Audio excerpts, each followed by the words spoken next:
Welcome to the 3Haunted podcast, where we bring you all things horror, supernatural, folklore, mythology, and all things that go bump in the night. Hey guys, this is your co-host Asher, Gorilla Girl filmmaker, lunar goddess, and cinephile. Hey y'all, this is your guest ghost host, Lila K.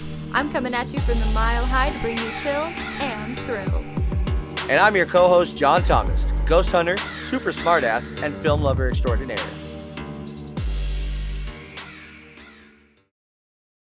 What's up, ghouls, gals, and all my Cenobite pals? You opened the box, and we came to discuss the psychology of Hellraiser and the birth of torture films. And boy, oh boy, do we have such sights to show you. But first, a word from our network sponsor. Are you looking for more awesome podcasts? Head on over to withoutyourhead.com for access to the Without Your Head podcast network, where you'll find a variety of podcasts sure to keep you entertained and coming back for more. Today's topic, psychology of Hellraiser and the birth of torture porn. People are going to so think we just mean porn. I know, and you know, the sad thing is when I typed in torture porn, unfortunately, that's all that came up was porn. I had to switch it to torture horror, which made a little bit more... or you could have done graphic horror. Yeah, which went more R-rated because, like, oh god, I struggled with this freaking script. As you can tell, it's absolute shit. I'm not gonna lie. We just wing it most of the time. I know. I think the things that jumped out at me were your the intro, sexual conquest. Oh yeah. Gruesome horror, sexual conquest. I'm like, what? Well, I mean, what are we talking about today? Hello, that's basically what it was in the first part of the movie. All right, well, whatever. That's what we should have done. We should have done Mystery Theater watching Hellraiser 1. Oh, God. Yeah. That would have been fun. I should share my screen and put Hellraiser on, and we can watch like 5 minutes of it. Once was enough, thanks. You're a hater. Just a little bit. I can watch that again and again. Rewatching it, I wasn't a fan. Sorry. That's all I have to say. I forgot. It sounded like you said Africa. Okay, bring us back. Africa's sponsoring us. Africa's sponsoring us today. Thank you very much, Africa. Take a lot to drag me. As we're singing Toto now. Wow, this is going to be fun. Poor Nathan. He loves it. I'm here for it. I'm here for it. Good. He is. Welcome back, everybody. We didn't say that we had special guests today, but Nathan is joining us. Welcome back, Nathan. Good to have you. Hey, thanks for having me here. I appreciate you guys having me back again. Hell yeah. Oh my gosh, yes. You are our movie buff of like our guests. Anytime there's a question about what was that movie, what was that scene, somebody text Nathan. Yes. I remember in one of the episodes with Callie, we were sitting there talking, and we're like, hey, wait. And we had Shane on. And we're like, wait, text Nathan. Nathan knows. But Nathan knows. Yes, I don't have much of a life, but I know movies, so I got you. Hey, nothing wrong with that. I disagree with that sentiment. I've seen all your social medias. You are like... I live vicariously through all your horror adventures. Right, he's got a lot. It's pretty exciting. Yes, definitely. Well, thank you. I appreciate that. Yes. And we have Lila back as well. Hello. Our ghost host with the most. Whoop whoop.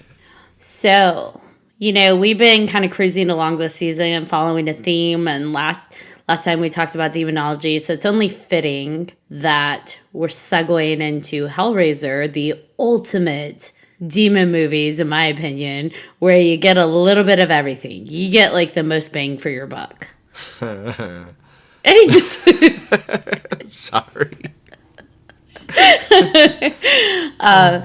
To me, as far as my exposure to films, I feel like Hellraiser was my first exposure to actual like graphic horror with gore and torture and all the like bloody goodness that you get from it. That's not to say it was the first. I think we had elements of it in so many other movies, but to me, they went, like, that's where it just went. It was injected with steroids and just, boom. It said, look at me, torture, I have arrived. I actually, the first time that I watched this movie, and Ashley, you're gonna kill me for this, was last night, just to prepare for this. So now I've seen the first two, and I didn't know what to expect going in. I guess that I wasn't expecting that much gore and that much like graphic with the skin pulling, with the hooks, like that took me by surprise when I was watching it. I was like, what did I sign myself up for here? So lovely, right? Like, I love horror, and I love movies that are not scared to get bloody and gross. I guess that, like, that took me by surprise considering the time the film was made, you know, back in the 80s.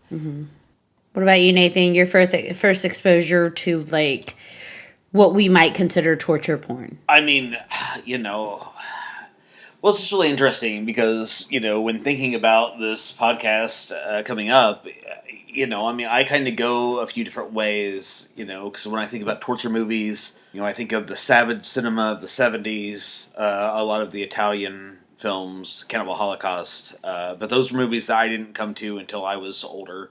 I would say that Hellraiser was definitely in the earlier categories of at least a gore film, if not a torture film. I feel like this movie and maybe Cronenberg's remake of The Fly were the two really crazy, gory films of my youth.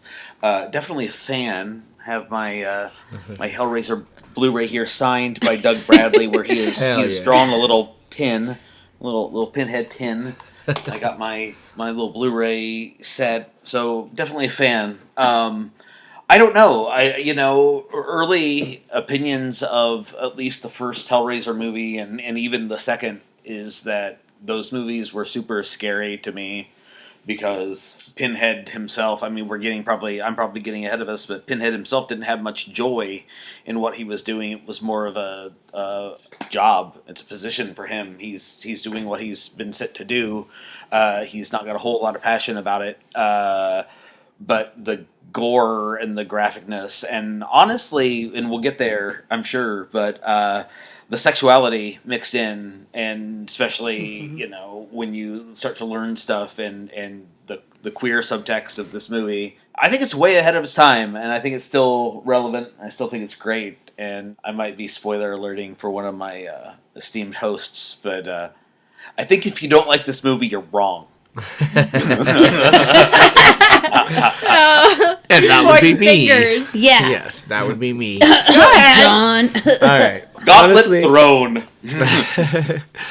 I actually ended up watching the third one, I think, first. And I remember seeing the first one a little bit Is that after. the one with the Tower of Souls? Yeah. And I liked the third one, go figure. But I don't know. I just rewatching this now, I hate to say it, I was bored. I did like the use of gore and everything else, but I don't know, I was just bored. I was watching Ashley's face as those words came out of your mouth, and she was not very happy. She's not a happy camper I because she strangle my co-host through the screen. She loves this movie, and I know she does. But yeah, I do. I think there's so many reasons why I love this movie because, you know, we go through a look at what has been presented in the arena of gore and torture, because I think there's a difference between gore and torture.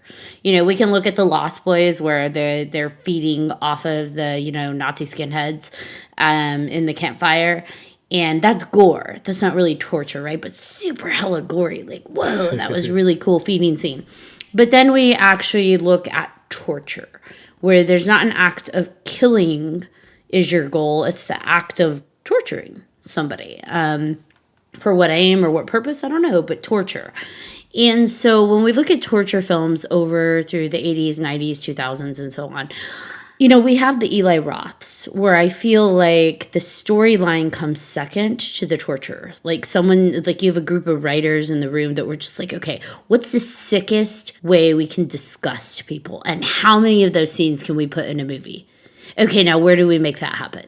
And then I look at films like Hellraiser and like that whole series, where it was more so, what's the world that we're creating? What are the messages that we're sending across? And now how do we build on that?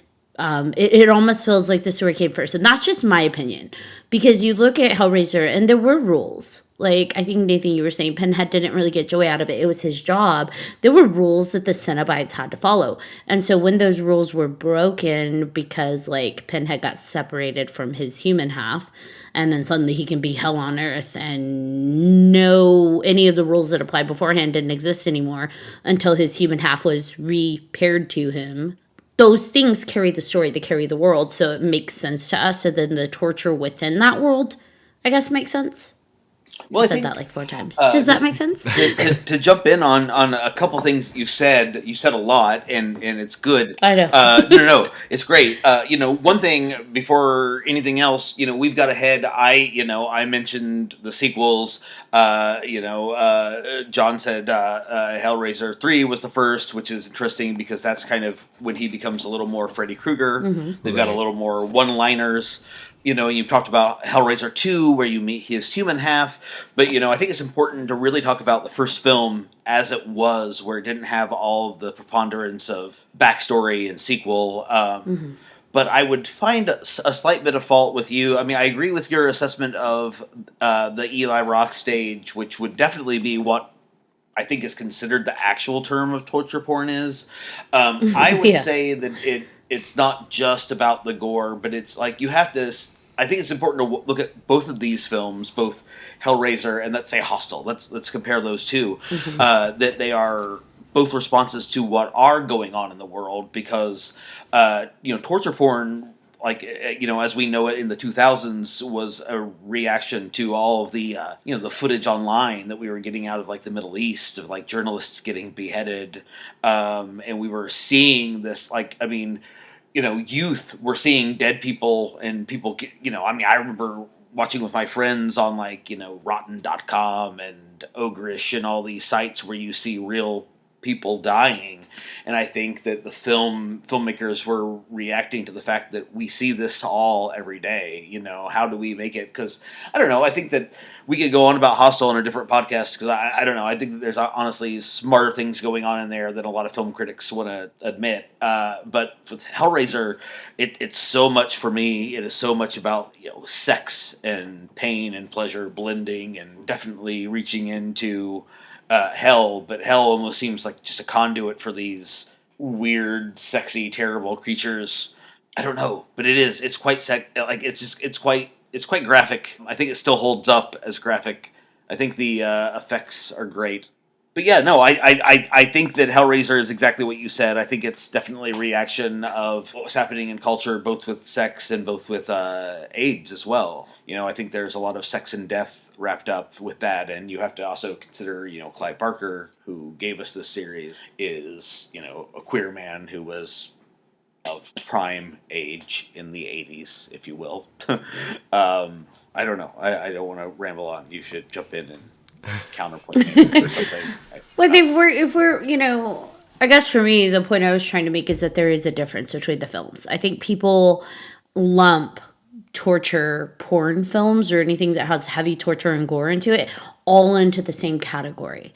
But just like any other subgenre within horror, the symbolism within each film represents something different. So to your point, Hostel is representing something specific at that time. Hellraiser is representing something at its point in time. Because to your point, I think Hellraiser very much was heavily symbolic of sexuality being viewed as deviancy. That's why the deviants live in hell and, are sent to the Cenobite hell. And also just a lot of the taboo of exploration within sexuality. I mean, you've got these creatures coming out of the Cenobite world, and they're dressed in black leather, and there's something sexy about them, but there's also something terrifying. You've got, Pinhead with needles or nails coming out of his head, and he doesn't actually have pins, but you know what I mean. In his 8 nipple piercing things going on down his chest, but then it's like, wow, that's terrifying and gross, but that's kind of sexy. What does that say about me? I think it caused a lot of people to pause and say, why do I find that kind of sexy? But it's interesting. Because I think Hellraiser, even as it shifted tone over time and eventually shifted out of Doug Bradley, which was blasphemy, hashtag not my pinhead, it still tried to carry that same dark, sexy undertone. So I think that series specifically was the torture and the extreme pain very much was symbolic of sexuality and liberation and how people demonized it, pun intended, demonizing sexuality and anything that was against the norm. Ashley, I think it's interesting that you brought up earlier on, like, the different categories within torture, because we could also look at, like, the early Saw movies, and, like, those were torture movies, and they were also, like, very story-based, but in a way that was very different from Hellraiser. So it's like, yes, they are both torture, but we can't really lump them together because they are both getting different points across. They're both trying to evoke different emotional responses out of their audience. So I think I don't know, I just think that it's interesting that, yes, there can be multiple categories that are still gory and still gross, but still have a lot of story to them. You know what I found interesting with the Saw series? They used the torture technique, for lack of a better word, to create these almost like atoning characteristics from our characters, right? Like they achieve these atonements because they all end up, we find out, being people that have done some rotten things. And so it's like, this is how they achieve their absolution from what they've done. And this catharsis from breaking from that. But also, it kind of challenges the viewers because we're watching these people go through torture and we're like, oh my God, that's awful. But then you find out that these characters have done bad things and you're suddenly not so upset that these characters have gone through that, which is, by the way, still kind of awful. We're like, well, you kind of deserved it now that I know that you did that.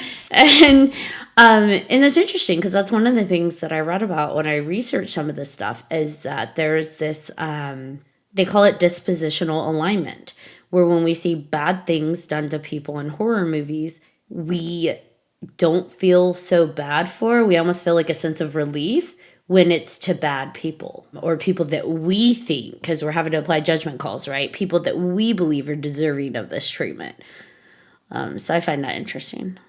Yeah, I mean, well, I think that those are the two kind of victims you have in horror films, because you have, I mean, just if you're talking, okay, we're talking about the Hellraiser movies, unfortunately, I will have to say that outside of the first two movies, I mean, the Hellraiser movies are not quite slasher movies. They start to devolve into that. They're not quite, but, going into Friday the 13th, Nightmare on Elm Street. We'll go with Nightmare on Elm Street. I feel like in the first movie, you're really rooting for Nancy. I don't feel like we want to see any of these characters killed off. They're all pretty good characters.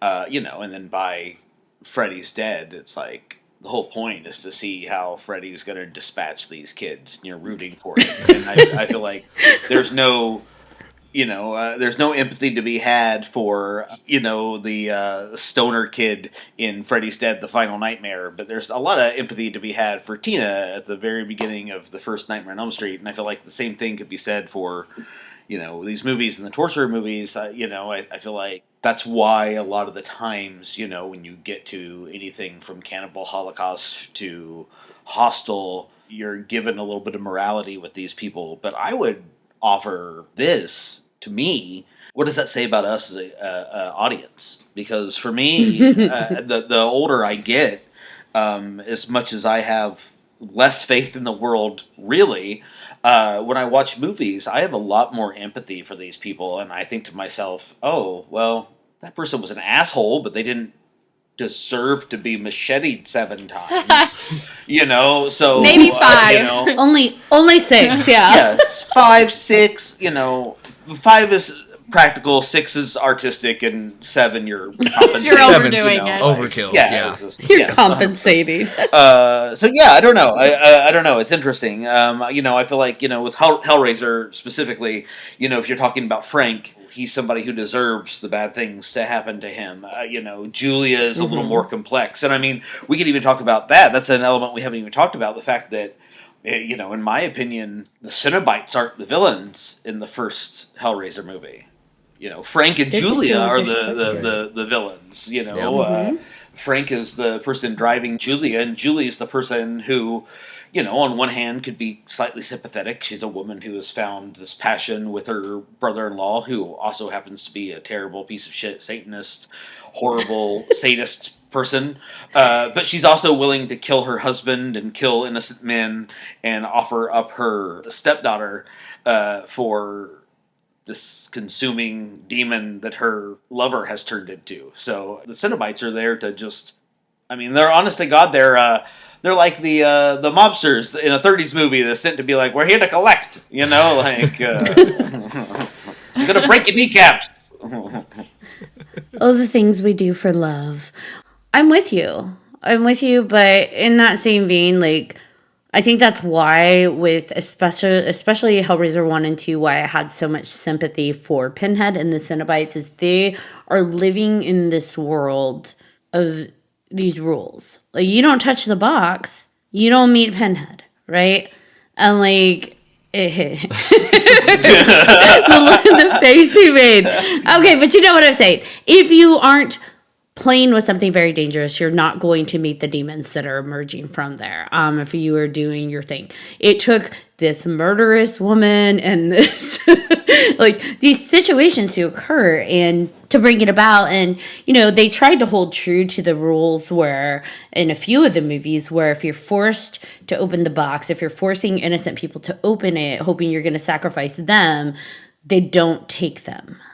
They will take the person who forced them. Remember when they're in the asylum and that doctor's forcing all of the patients to open it, to sacrifice them just to access the Cenobite worlds, and they end up taking the doctor instead because they're like, what the fuck? Mm-hmm. Like, with that, it's still the same. Like, they're just doing their job. They're cutting off the right knees, right? So, like, they're fitting the right people with cement blocks. But I guess that begs the question, who are the right people?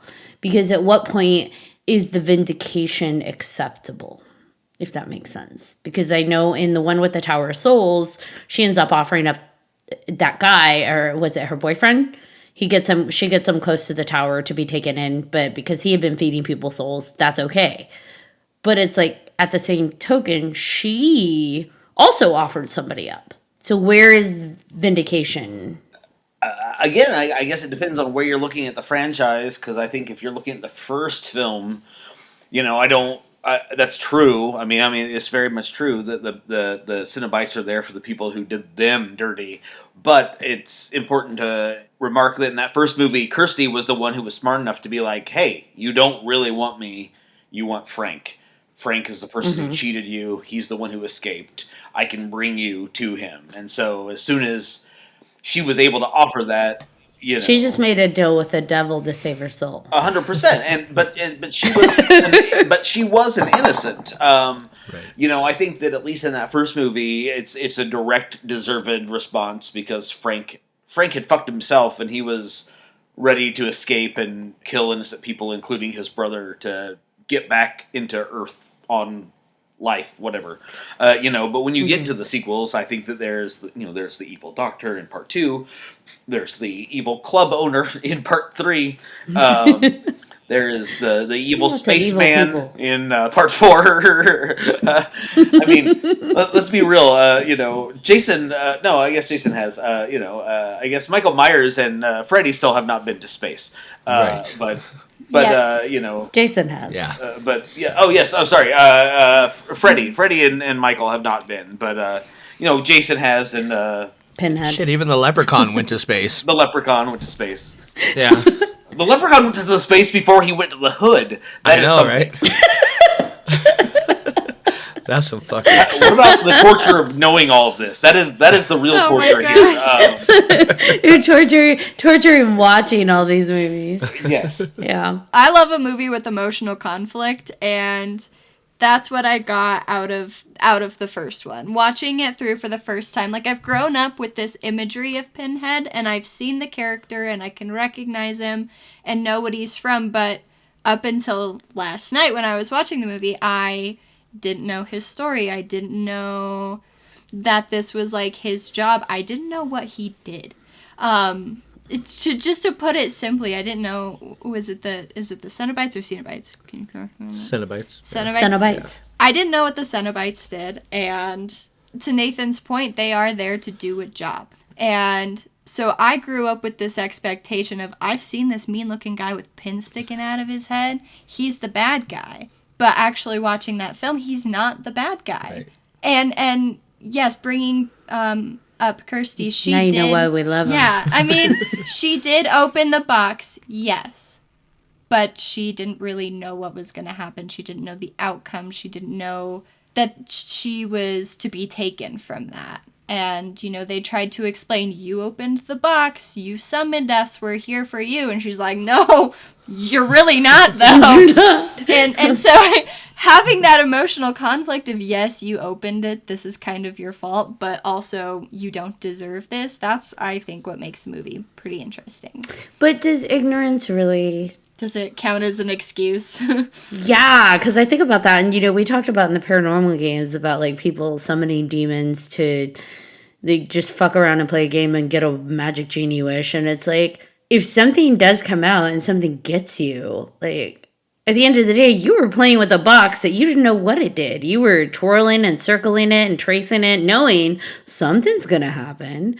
You don't circle something repeatedly, like, oh, I wonder what happens if this finally opens. Like, I'm not saying she deserved it, but look at us even now. We're, like, trying to justify who deserved to get, like, tortured by the Cenobites and who didn't. And it's like, I don't know. she opened it. At the beginning of the film, Frank goes searching for it. You know, I think that I would say, at least in the first film, you know, I mean, my God, her father was killed. She is allowed to play with a box. Right. Let the girl have a box. She's allowed to play with the box.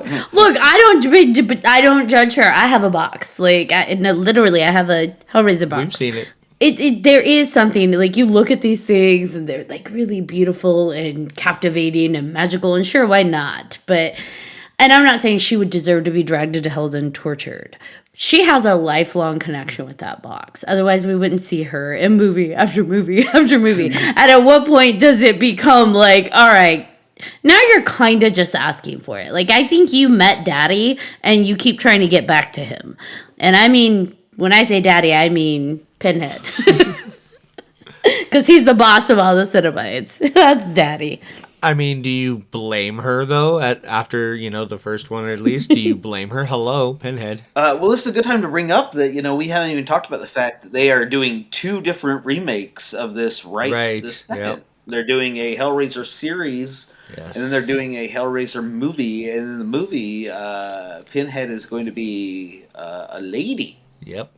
I'm excited for that. It is. It's slightly closer to the book. The book describes Pinhead as, I believe, maybe cats. Crazy cats.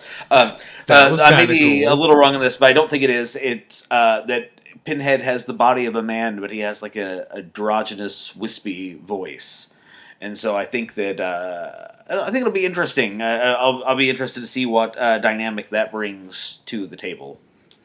Yes. Yeah, in the comic books, they had evolved her to be more feminine in outward features. Well, I was going to say, at one point, Kirsty became Pinhead, which is interesting. Yeah, I think it's really, like, I love... Here's the thing, though, when it comes to remakes, and this also goes into Hellraiser 10, 13, 40, 50... like, and Jason and Michael and everything else, like, unless you get fans who are original fans or fans of the comics or anything like that, where any remakes are going to be like a love note to it, they're just churned out like commercialism shit that ends up being like, it doesn't feel genuine. It doesn't feel genuine to the characters or the storylines or the world. So I really hope that whatever projects they take with these remakes, that they're bringing in people who actually appreciated like the originals to some extent, so that it's not just like, oh, look, we turned Pinhead into a girl because that's where we're at right now. And yeah, torture. Woo. I might be wrong, but I do have faith in these. The simple fact that from after part 4, Dimension only churned out the Pinhead movies, the Hellraiser movies, to keep that title. So Yeah, a to lot of keep those it away movies, from- yeah. Hellraiser, Inferno, Hellworld, these were not movies that were initially written as Hellraiser movies. They were written as thrillers that Dimension bought and thought, oh, we can throw Pinhead in for about 5 minutes and make it into a Hellraiser movie. Right. This time around, I believe the series is being helmed by David Gordon Green, and some of the episodes are going to be written by the Trick or Treat. Oh, I know. I can't think of the name. I'm blanking on his name right now. People are like yelling at me right now as they're listening to this. Michael Dougherty, I think, maybe his name. I'm not sure. The DVD's right over there. But The director are you looking for? yes, the director of Trick or Treat. It's Michael. Yes. So he's going to be writing some of those. So I mean, I think that both of the remakes, they have good people finally behind them. At one point, it was actually going to be a script written by Clive Barker, and it was going to be directed by Pascal Lussier, who was, or I'm mispronouncing it, but it's the director of the original Martyrs, the French torture film, Okay. which is Yeah. like a torture art film, and it would have been amazing. I think it would have been great. That would have been sick. Yes, I don't know if it may have been too intense, but yeah, I don't know. No such thing. Well, no, of course not. I have faith. I don't know, because this is, to me at least, this seems to me about actual direction and not about we got to make a movie before we lose the rights to these characters. Right. Yeah. Well, I just mentioned that I didn't even realize this until I was researching. Back in 2002, Dimension Films received 2 scripts for a crossover with Pinhead and Michael Myers. Yes. Because, the whole Freddy versus Jason thing was kind of big. They were waiting to see how big that would actually be. And, yeah, thank God they didn't freaking do that. But see, here's the thing, though. They were going to have Clive Barker write the screenplay, and John Carpenter was supposed to direct, which would have been cool. But, no. I'm glad that didn't happen. See, I think Freddy versus Pinhead would be better. I agree. Like, as a mashup, just to see, because it's like Freddy goes off of everybody's fears. So it's like, what does Pinhead fear? Because that would be really interesting to see play out. Like, we all know Jason's afraid of fucking water. Right. Okay. But, like, what He is not. Oh my God. No. One of the But original. what is Pinhead afraid of? Well, one of the original endings of Freddy vs. Jason was actually going to end with Freddy and Jason fighting in hell, and all of a sudden off screen, these hooks were going to fly into them and pull them apart, and out of the flames was going to step Pinhead, and he was going to say, "Now, gentlemen, what seems to be the problem?" I'm like, holy shit. That would be Yes. amazing. Right? Yes. Hell yes. Pinhead doesn't have anything to be afraid of, because have you seen that Hellraiser Judgment movie? The worst thing that could happen to Pinhead has already happened. That great value, doughy Pinhead. I don't mean to body shame him, Don't even agree. but he looked like somebody had stuck thumbtacks into Play-Doh. Oh, dear. That's what I'm gonna call myself after like Doughy COVID. Pinhead. Wait, this is great value, Ashley. Great value, Doughy Ashley. That's hilarious. Yeah, I think that it'd be interesting to see who, like, Clive or somebody, or like Clive, that's his creature, his creation, is just like, what does Pinhead deeply fear? That would just be the idea of that. It just like, sink your teeth into that, or your hooks. That'd be amazing. Hell yeah. I hooked him. I haven't read this. I don't know if anybody's read this. I feel like we are all talking about, if we're talking about what Pinhead's afraid of. Clive Barker did write the novel The Scarlet Gospels, in which he Right. kills Pinhead off. Spoiler alert for a 15-year-old book. But I don't know if I would guess that would probably get into what the existential fears and woes of being Pinhead are. So yes, rush out to the book stands today, ladies and gentlemen. So then that begs the question, torture films. There are so many different reasons. It's just another funnel for telling stories.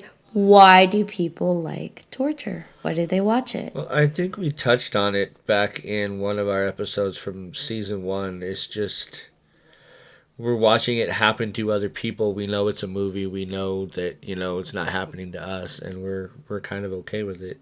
But I know we touched on it back in one of the... Psychology of Horror, season 1. Yeah, absolutely. Nice throwback. Thank you. But I think horror is different than torture. Because there's an element of disgust and shock that we get with torture that we don't necessarily get with other more traditional types of horror.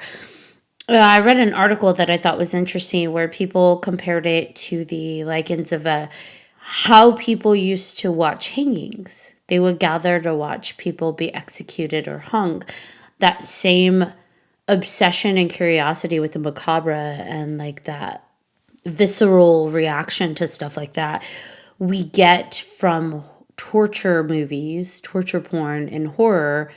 But I think we get a little bit more, we give ourselves a little bit more moral reprieve when we watch it in the form of movies because we know, well, it's not real. So it's okay if I take, a little bit of excitement from this, even if it's a subconscious allowance versus like watching someone actually have it done to them, whether it be, because think about what Nathan said, watching those videos of people that were being tortured. Right.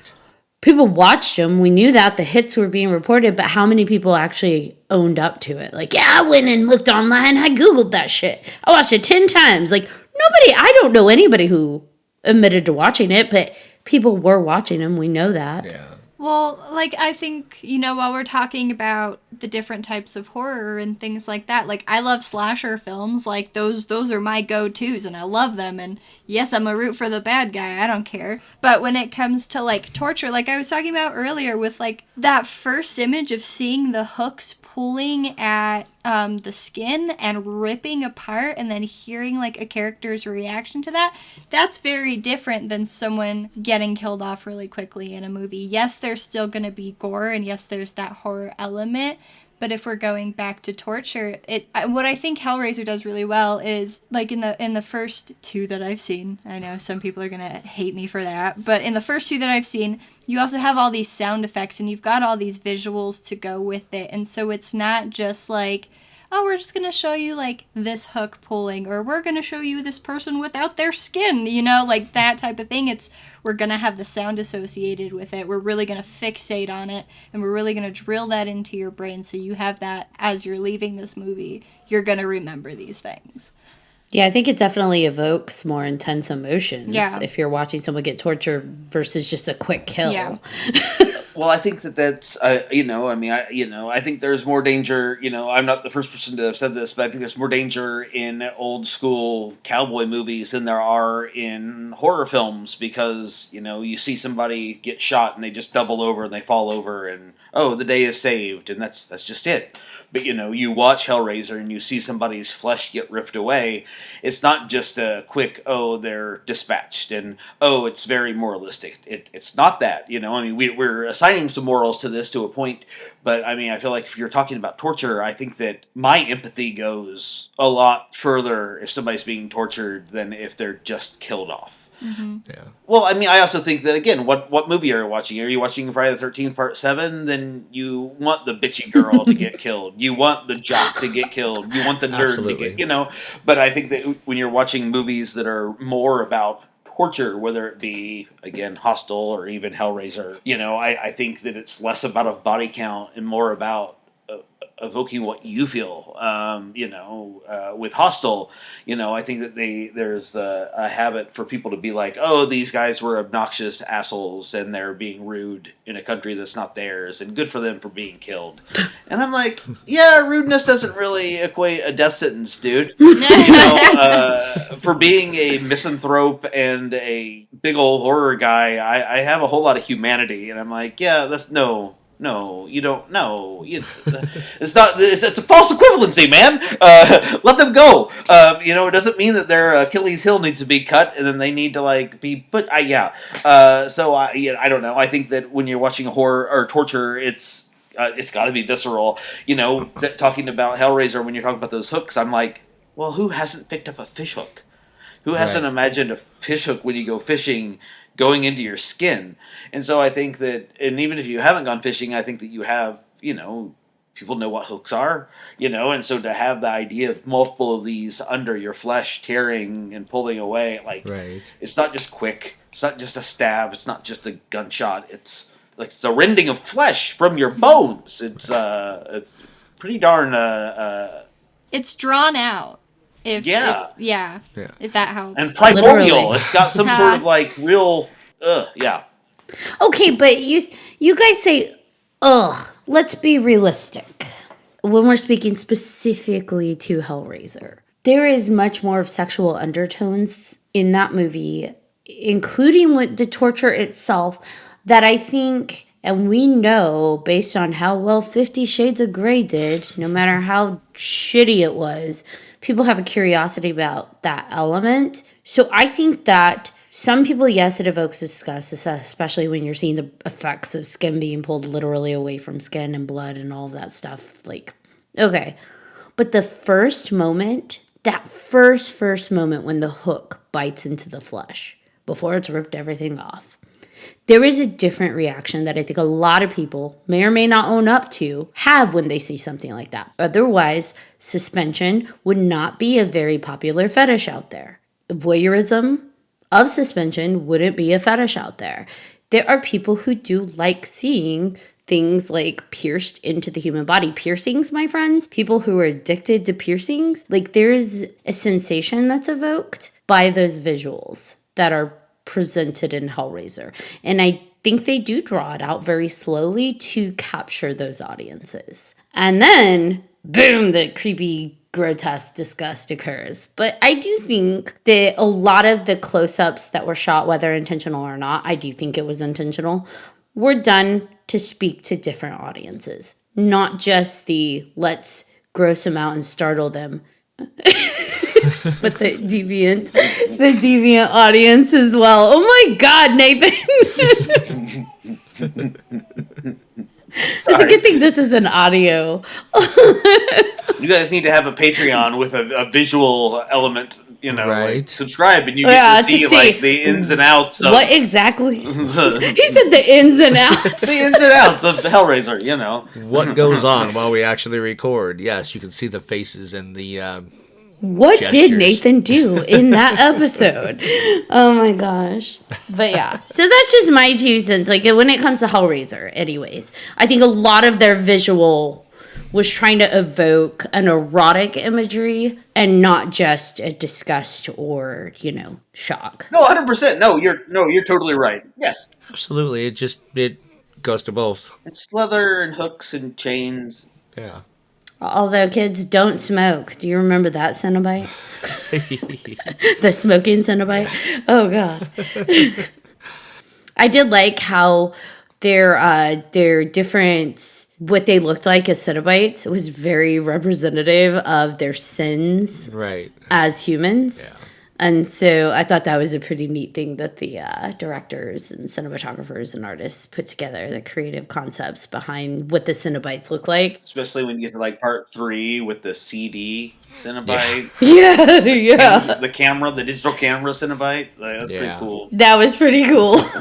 It makes you wonder, though, again, we go back to the pinhead. Why then what the nails were evocative of what he did in his human life that created the mental anguish of the nails in his head. You know what he did? He nailed it. I knew you were going there. Here's a good question for you guys. If you were going to be turned into a Cenobite, what would you be? Is that too personal of a question? No. No, I'm trying to think. I'm thinking too. I'd be a fat ass. I know that because I love food. Oh my God.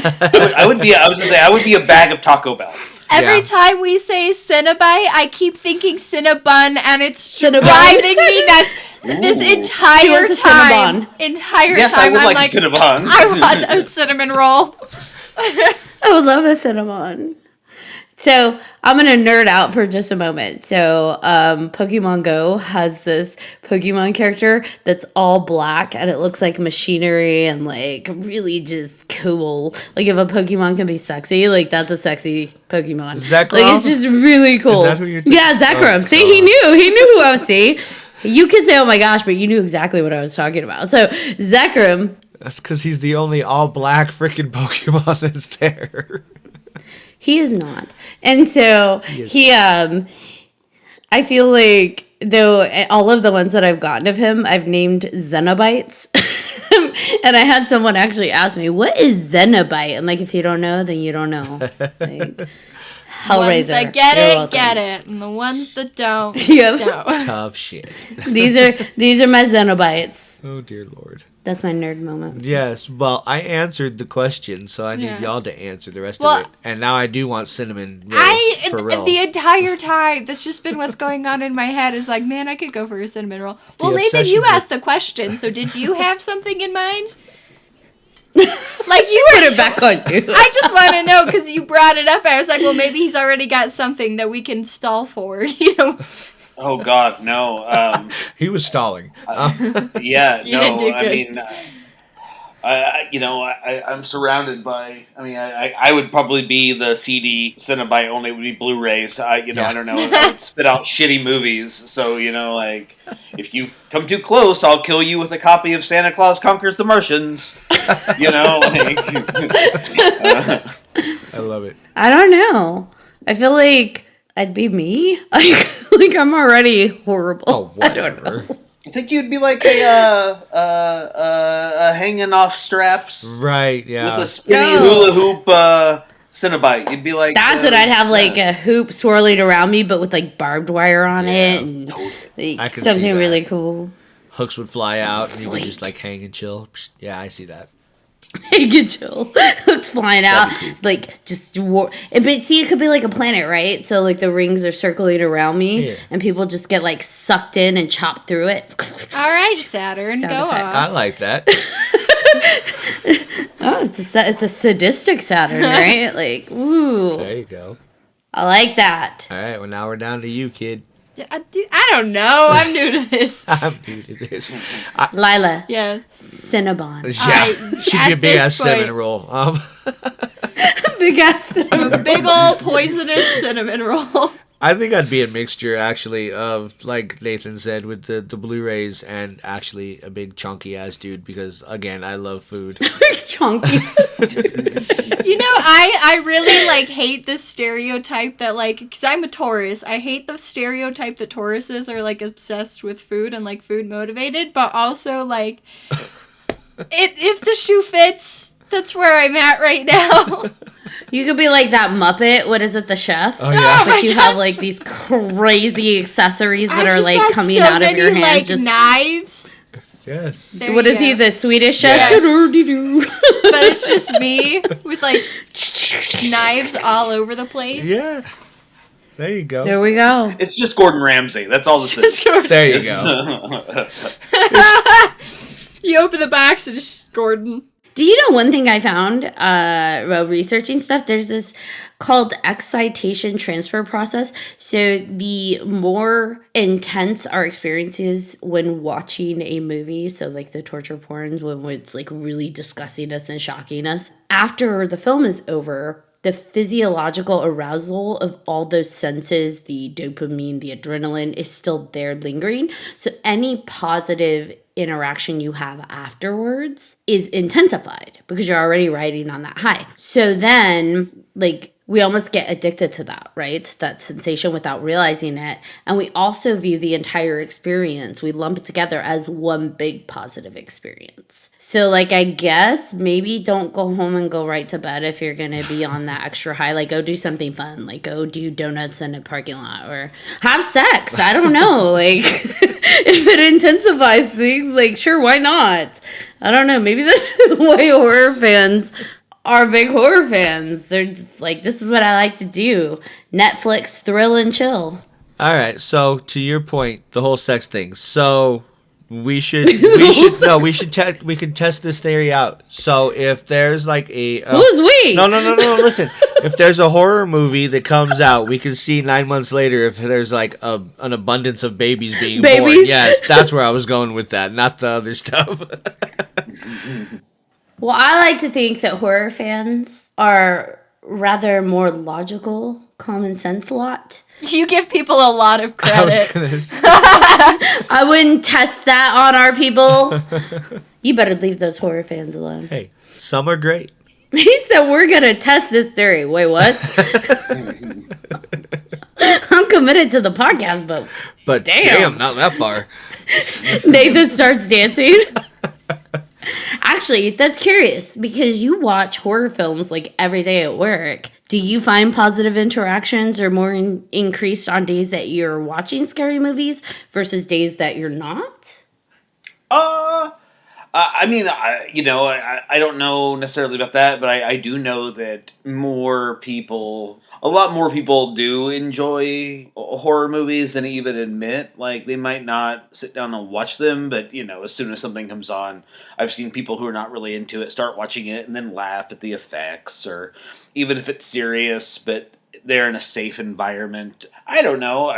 It's positive for me because I don't have to have the damn game on, and it makes my day better. In fact, someone actually asked me Saturday night if I could put a football game on, and I will share this. My kink is telling them no, no, I cannot put football on for you. We're gonna watch Slumber Party Massacre, and it's gonna be glorious. My kink is telling them no. Absolutely. So I don't know. Yeah, I don't know. I as far as that goes, no. But I would say that my life is more positive because of horror movies. Except when you look at my bank account, maybe.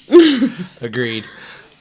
Yeah, I feel like I mean I know that was like Nathan's question, but like I am also a person who loves watching scary movies, and all of my friends hate horror movies, and I'm like, I'm sorry you have poor taste, but I'm just more fun than you are. I have more personality, so I make my friends watch scary movies in any way that I can. Like when I was living with a couple of roommates, I was like, okay, we're watching this, and they're like, we don't want to. And I was like, you're at least watching one, so you better pick from the list. Like, we're gonna sit down, we're gonna do this. Didn't y'all watch Scream a couple times? We watched the original. We watched it a few times. I remember it. Yeah. It was the one that we were just sat there and made fun of, but it was like, oh, we're bonding. I don't know. Well, yeah, and I mean, group bonding can occur whether you're all equally terrified together, like watching a awfully scary movie or in a god-awful haunted house experience. Nothing bonds people quicker than being terrified together. Absolutely. But also finding, horribly comedic scary movies. You're going to have a really great time with your friends and laugh together as well. So I think that's pretty funny, but I don't know. I think we'll have to put Nathan up on I volunteer you to test the theory of go watch horror movies and have sex, and then go have sex without watching a horror movie and tell us which experience was better. I mean, it sounds like a win-win to me. Is right, really, either way, but yeah. I'm just saying, do both. We need to hear back from you and let us know what you found. I have never been so excited about science in my life, guys. Oh boy! See, I thought we were going with the whole babies thing. I was like, no, we don't need a bunch of Nathans running around. As cool as that would be, I don't think we need to test that theory. There's already one too many in the world, so. Oh man. Yeah, I mean, I think we have lots of reasons why torture is viewed by people. Everybody has their own reason why they consume it and how it affects them differently. I know some people just can't stand watching it at all. And I think as I've gotten older, similar to what you said earlier, Nathan, I can't watch as graphic things done to people because I think I've gone a little too empathetic. And so it's hard for me to see people be tortured the way I used to be able to. That sounds wrong. But I used to be able to watch movie after movie after movie and like to have no problem. And as I've gotten older, I feel like it's a little easier for me to tap out and be like, I can't. I have to look away. Well, we had mentioned Saw, Hostel, of course. What about, Rob Zombie with The Devil's Rejects, House of a Thousand Corpses? That shit's pretty much torture in a way, too, especially Devil's Rejects. That's like Disney torture. Okay. Would you, compared to some, yes, but would you consider the Purge movies torture in a way or no? No. What would you classify that as, though? Slasher. But it's not technically slasher. I mean, it's just going out and murdering, people murdering each other. And what's the slasher film? Well, yeah. Okay, I mean... But... it's like it's murdering for the sake of murdering, and they just put it in a fun world of disbelief. Like, okay, look, once a year, it's a free for all. We get to just fuck each other up. And, that's what happens. Okay. Just curious. Although, I will say, I really liked Purge re-election year. I thought the storyline that they did on that one... Third one, yeah. Yeah, I actually really liked that one. I thought that was a really interesting way to introduce a storyline and be kind of evocative of what, real world goes through. Right, yeah. That one was good. I did like the first one just because it was like, holy shit, what happens if that actually does happen? What are you going to do? How are you going to survive? But yeah, it was just, I don't know. I just thought it was freaky. And now I just watch them because I'm curious.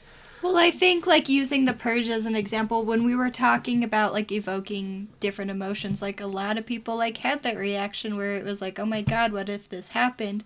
But then I also remember, like, the following, like, few years after that was, like, a big Halloween costume, is people getting these, like, Purge masks and dressing up and going out because they enjoyed that, like, that type of situation and putting themselves in, like, I can dress up like this and, like... be representative of this. Like, while we were talking about, like, evoking different emotions, some people got scared, some people really took it in, like, that'd be kind of cool. Yeah. Gotcha. Well, I mean, you see games like Grand Theft Auto, that's like the Purge, but without all the murderiness. And so it's like, I that's kind of how I equated the Purge. As someone played Grand Theft Auto and said, dude, what if we put this, but like with murder? I think there's something specific white male rage with the Purge, even if it's not always males doing it or even white people doing it. But I feel like there's something very white male rage about that. I think there's also something to be said about, look how we are online. We're all happy to be shitheads when we're anonymous. So, whether it be the masks in the Purge or the masks in the Strangers or even something even more on its face political and not a horror film like V for Vendetta. I think the idea of somebody putting on a mask to go do... it's Batman. Right? It's Batman. It's going on to a mask and being the badass you can't be in your own life. Right. Going to the Rob Zombie films, I think those are very evocative of the, the brutal cinema of the 70s. A lot of the American films like Texas Chainsaw. But, I think it's really interesting because I think that Rob Zombie and Tarantino are linked in that way because in a lot of Tarantino's films, he's got moments of torture. Right. You've got Mr. Blonde torturing the cop in Reservoir Dogs. You've got the scene with the Gimp in Pulp Fiction. You have all of these, Inglourious Bastards has it, and it's okay because it's a Nazi, so it's totally okay. But, I think that they kind of stretch across. It's interesting. Well, hell, we've not talked about the maybe most highest grossing torture film of all time, which is The Passion of the Christ. That's 100% a torture film. That is 100%. There's nothing in that movie that I could not expect to be in Saw 7. You're not wrong. You're not wrong. Oh my god. and that's even more perverse because that's about somebody that people worship and they decide that the part they're really going to focus on is the last sad 24 48 hours of this poor man's life. And regardless of what you think about religion or where your spirituality falls, that's a bad day. That's a rough day. I'd say so. Thanks, Mel Gibson. Just a little bit. And this kind of going off of what you said, because you did say something pretty interesting that struck out to me with the Purge, was the anonymity. And whether it be the keyboard warriors or the trolls, but it's people not only like to live out what they are ashamed to admit when their faces are revealed, but also it addresses the demons inside that so many people try to hide. And what are people capable of when they think nobody knows that it's them? When they think they won't get caught or be, there are consequences applied. What are people willing to do or live out? That aggression, that anger, that whatever we like to pretend, whatever hides in the dark. What happens when we bring that out to the light because we put a mask on them or a costume or, whatever. We give that anonymous shield. So that's interesting. Living vicariously. What are 3 films that you enjoy that would be considered torture films. I mean, I think we mentioned them all for me. I definitely Hellraiser! I definitely enjoyed the Saw movies up to a certain sequel, but I still watched them all just because curiosity. Hostel back when, but that was like Saw times 4 for me for a little bit, depending on the sequel sucked. But yeah, I don't know a third. I think I have way too many. Cannibal Holocaust, a Serbian film, Martyrs. Yeah, those would be the 3 that I would recommend. Ooh, and an extra bonus on top if you really want to go terrible is the August Underground trilogy by Toe Tag Pictures, which is August Underground, Mortem, and Penance. And it's a trilogy of films that are first-person perspective found footage of the tapes of these serial killers, and it's pretty hard stuff to watch. Huh. That second film, Mortem, is pretty much, it's just torture upon torture upon torture. And it's all fake. It's wonderful stuff. It's directed by Fred Vogel, who's a student of my arch nemesis, Tom Savini. Did you say your arch nemesis? I did. I stand by that. Just making sure I heard that right. Yeah, everybody can hear that. You could tag me right in that. I would say August Underground is great if you're looking for a torture movie, but I would also not recommend them for anybody with the faint of heart. But you just listen to me list Cannibal Holocaust, a Serbian film, and Martyrs, so you should know what you're getting into with those films. What about you, Lila? I always think I'm like pretty well educated in films, and then I come on the show, and then I'm like, ugh, I forgot. Puts me back in my place real fast. Also following Nathan up, come on. No. That's why she gave it to you instead. Yeah. I mean, you could volley it back if you want. No, it's fine. I really did enjoy the first Hellraiser movie a lot more than I thought that I would, especially not knowing what I was getting into. And like I said earlier, having that imagery of like this iconic character of Pinhead and not knowing who he was, I was like, I don't know, this is pretty good. It's disgusting. I love it. And then, the earlier Saw movies, the first one was, I think it was really clever in how the story was told and then including those like torture moments in there, but not having it being overwhelming. And I don't have a third, so if I would love a film list. Nathan, I'm looking at you. Give me ideas here. I love a homework assignment, so I just thought of a third, and I gotta pull it from Randy from Scream 2, Showgirls. Absolutely terrifying. Oh, that was definitely torture. Showgirls. So I'm definitely gonna have to go with Hellraiser because, of course. I'm echoing Martyrs. That is a hard, intense film to stomach, but I'm going with Martyrs. That's if we're doing torture films, and I'm gonna throw it back.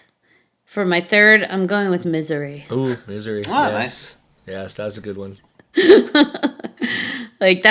She tortured the hell out of that man. Yes. So. Yes. That was good. And it wasn't all gory and everything. I mean, there were some, but not much. It was such a fun film. It was. I definitely recommend everybody watch Misery at least once. At least once. It's just so fun. And to see those characters interact the way they do is just fantastic. And we can all only hope to have a number 1 fan like that. Just kidding. I'm just kidding. And Nathan just cocks his head to the side, no. None of you listeners get any crazy ideas, okay? Tom Savini's going to send one to you. You know what? I also have to, I cannot believe I haven't done this, and I hate to be such a self-serving piece of crap, but, if you're going to talk torture films, you got to talk Headless. If you haven't seen Headless is a throwback to the Grindhouse films of the 70s, and it is all about a serial killer who decapitates women and eats their eyeballs and Yum. fucks their neck stump. So tell us about the psychology behind that one. What was your symbolism for that? Or just good shocking fun? Well, I mean, to be honest, Headless was birthed out of a film called Found. Found is streaming on Shudder right now, and you can find Headless on Plex for free. Found has to do with a young boy who's like 11, and he's obsessed with horror movies until he finds out his brother is a real life serial killer. And in the world of the film, there is a film called Headless that he just watches a little bit of, just a tiny bit of, and that's kind of his first introduction into what we would call torture porn. And so once that film became kind of a success, the big question on fans' minds were, oh, are you going to make a full-length Headless? They decided to do it. They hired me to write it, and basically we wanted to make a throwback intense slasher, and so some of it had to match that footage. And so so the idea of a killer eating the eyeballs and fucking neck holes, that wasn't wholly with me. I just had to continue that story. I had to kind of give an idea of why he did these things. I don't know. I think for me the idea between it was just trying to make something that would be both ultra gory, but also, to evoke a filmmaker that we just talked about who will definitely raise some ire. I think like Rob Zombie with Halloween, trying to show what makes a serial killer a serial killer. But for me, I also, I knew we wanted to make it really extreme. We wanted to make it really shocking. And so we wanted to get in all the torture. We wanted to get in, eyeball torture and slicing off body parts and mutilations of all different varieties with a big old machete. I don't know. I wanted to see what kind of a reaction I could get from people. It's base as hell. And sometimes that's all it is. 100%. I think that's honestly where Eli Roth was born from, is just see how far you can go over that line and what kind of reaction you can get out of people. I mean, he is a king of his craft. I will say that. So, again, where can people watch Headless? Right now it is streaming on Plex, Plex, which is a free streaming service. You can also find it in different media releases. I think right now you can get it, I don't know if it's sold out, but it was selling in Italy and France on Region 2 Blu-ray, or I don't know if the headlessmovie.com probably does not have it anymore, but you're free to find it online. You can find it, but I would definitely check it out on Plex. Plex is where I would go because it's free. So yeah. One last question for you. Like, when we had first had you on at the beginning of the season, you had talked to us about this graphic novel project that you were working on. Any updates on that? So Volume 3 of Tales from the Cryptic Closet is out. I have stories in Volume 2 and 3. They're both out now. You can find more information about that at The Cryptic Closet, and you can find them on Instagram, on Facebook. I'm not sure when physical copies will be for sale, but I know that the Kickstarter rewards all just went out. I've got my copy. Volume 3 is in eye-popping 3D. You get one of those wonderful red and blue 3D glasses with your book. Nice. And all the things pop right out at you. It's wonderful. It's a good group of artists, good group of writers. So that's out. That is out and about. You can also find me always on Sammy Terry at sammyterry.com, playing Sammy's wonderful sidekick, Goolsby. Sammy Terry is the world's longest running horror host, Indiana's favorite son, namesake of the Sammy Terry Kolsch beer that I'm drinking here from Scarlet Lane, the official beer of horror. Trying to get all the plugs in at once. Yes, I love We got him in his marketing mode. I love it. I tell you, I'm here to sell. You sell well, Golstubus. So, does anyone have any final thoughts on Psychology of Hellraiser and the birth of torture porn? No. Just I like everyone just shaking their heads. I forgot that people can't see man. this, and so I'm like, oh wait, we have to be verbal about this. I would say at least that the original Hellraiser. If we just talk again back to the original one, sequels be damned, for good or for ill. My takeaway with this is I can't imagine somebody not watching that film and having some sort of reaction. I was surprised that there was boredom mentioned, because I personally can't watch this movie and not have a reaction to it. I think there's something just really visceral about your skin being torn off. I think that there's something sexy and deviant and weird and wonderful going on. I think Pinhead is a instantly iconic villain, and there's a reason that the series has stuck around, and the series has stuck around because of him. I don't think that they've really explored a whole lot of sex and death and torture throughout the series as much as it did when it was in Clive's hands. But I think that Pinhead himself is an indelible horror character. And I don't know. I'm looking forward to the new movies. Me too. My favorite Hellraiser quote, well, there's so many, is no tears, please. It's a waste of good suffering. I have so many favorite quotes in there. Don't get me wrong. Just because I said I was bored doesn't mean that I didn't enjoy it. I did enjoy watching Frank come up, especially in the beginning after the blood drops and, you see the body come up. The effects on that was really cool. I loved that. Pinhead, obviously iconic. I love Pinhead. I was just, I don't know, rewatching it. I didn't feel as excited as, like, say, Ashley does when she watches it. It was still good, but it's just, I don't know. I'm like, Will I watch it numerous times in a row? Probably not. But will I watch it again? Yeah, definitely. Well, I think they sum it up.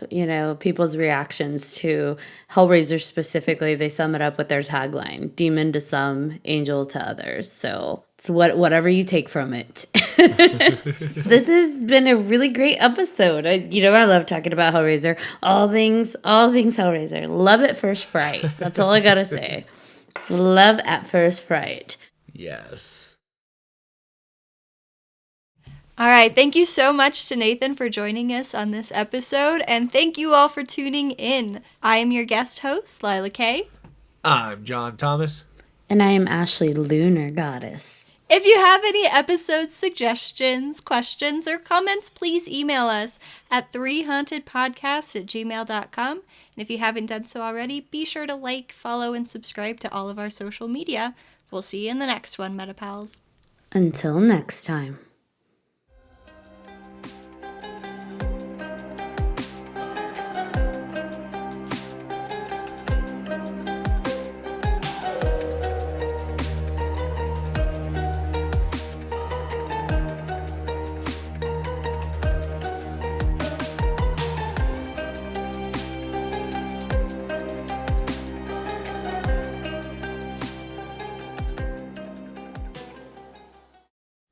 If you haven't followed us by now, this is technically episode 139. Yeah, you're slacking. Follow us. Get on it. Get on it. Get on it, or we'll see you in hell. Ooh, snap. Dun, dun, dun, dun, dun, dun, dun.